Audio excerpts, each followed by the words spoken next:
আমরা টাকির উদ্দেশ্যে বেরিয়ে পড়েছি। তো এখন এখান থেকে রুবি থেকে পেট্রোল ভরে নিলাম। এখান দিয়ে আমরা বাসন্তী হাইওয়ে ধরে আমরা বেরোবো। চলো।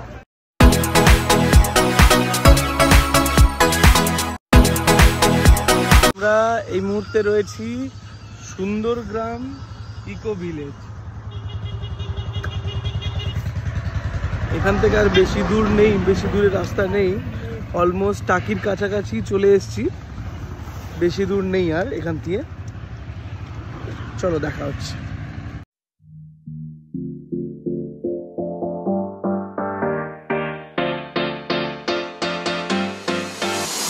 চলে এসেছি আমরা টাকি। তো তোমাদের দেখাই গাইস, ওপারটা হচ্ছে ঠিক আমাদের বাংলাদেশ বর্ডার। এই নদীটা পার করলেই আর এখান থেকে আমরা যে কোনো রাইড নিতে পারি, যেমন আপনার ওই নৌকোগুলো যেমন যায় পার পার্সন 100। তো এখান দিয়ে আমরা নৌকোতে করে ওপারটা হতে পারবো না, কিন্তু এখান দিয়ে আমরা ওই মাথা অব্দি যেতে পারবো যেখান দিয়ে আমাদের স্টপেজ দেবে। চলো তোমাদেরকে একটু ঘুরে দেখাই।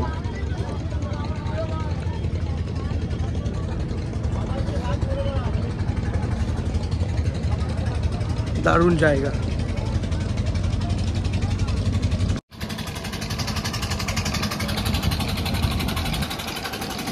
ওই ঠিক নদীর ওই পার্টটাই হচ্ছে বাংলাদেশ, আর এই যে ইন্ডিয়ার ফ্ল্যাগ লাগানো, যে পতাকা লাগানো যেগুলো আমাদের রয়েছে, স্টিমার বা বুটবুটি যেগুলোকে বলে, ওইগুলো সব ইন্ডিয়ার। বাদ বাকি এখানে কারোর অ্যালাউড নেই। কিন্তু কিছু কিছু দেখতে পাবেন বাংলাদেশেরও কিছু কিছু স্টিমার রয়েছে।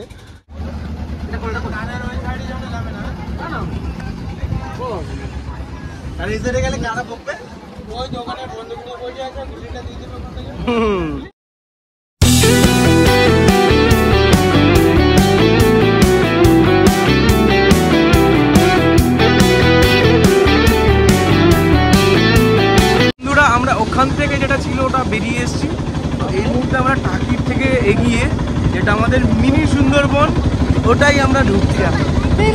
দেখছেন এই যে মেশিন ভ্যান, মেশিন ভ্যানে করে আমরা যাচ্ছি।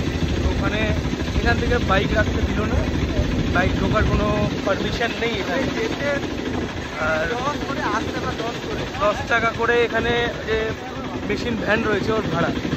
তো বন্ধুরা, এই আমরা এন্ট্রি করলাম, 10 টাকা করে গেট পাস নিল।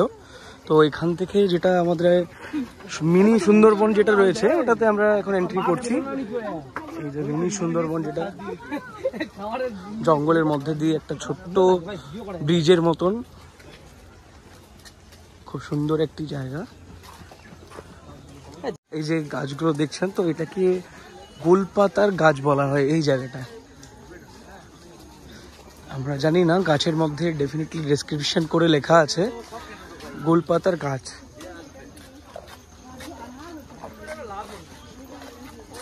এখান থেকে সুন্দরবনের যে ভিউটা রয়েছে আপনাদের পুরোটা দেখাচ্ছি। এটা একটা ওই টাওয়ার টাইপের কিছু রয়েছে এখানে, তো পুরো ভিউটা আপনাকে এখান থেকে দেখাচ্ছি।